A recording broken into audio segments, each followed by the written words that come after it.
வணக்கம். ராஜபுரம் செல்வராஜ் விவசாயி பேசுகிறேன். இது கிருஷ்ணகிரி மாவட்டம் அன்சிட்டி தாலுக்கா பகுதியில் நாட்ராபாளையம் என்னும் பகுதியில் என்னுடைய விவசாய நிலங்களை சாகுபடி பண்ணிக்கிட்டு இருக்கேன். இப்போ இதுதான் வெள்ளைப்பூண்டு. பார்த்தீங்களா, இதை பருப்பு நிற்காங்களே, ஒவ்வொரு பருப்பாக நெடணும். அது பூண்டு நடுறதுன்னா எப்படின்னு தெரியும். வெள்ளைப்பூண்டு நடுறது இப்படிதான். இப்படி ஒவ்வொரு பருப்புங்களாம் நெடணும். இதுதான் வெள்ளைப்பூண்டு பருப்பு.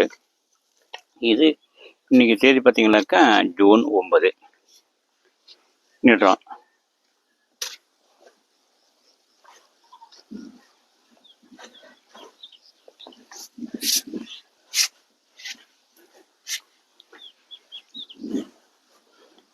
இந்த பழுக்க இருக்குது பார்த்தீங்களா.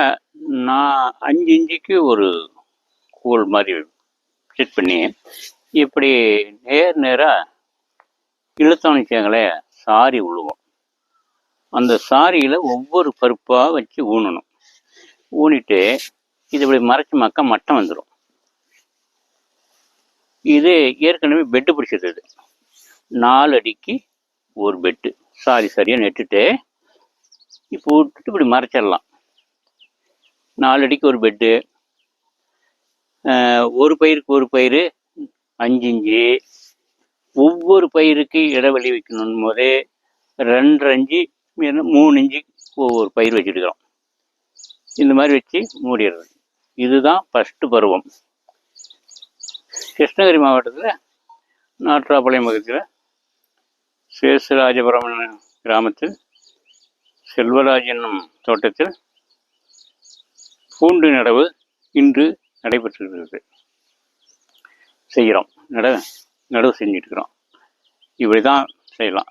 விவசாயிங்க பண்ணுறவங்க செய்கிறவங்க இந்த மாதிரி பயன்படுத்தலாம்.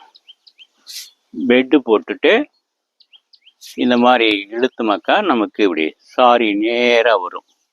கோடு நீட்டாக வந்துடும். இப்படி இந்த மாதிரி அழகாக இப்படி அழகாக வந்த பிறகு அந்த கோட்டில் ஒவ்வொரு இதை பருப்பாக நட்டுடலாம். பூண்டு பருப்பு நடுறது. நன்றி, வணக்கம்.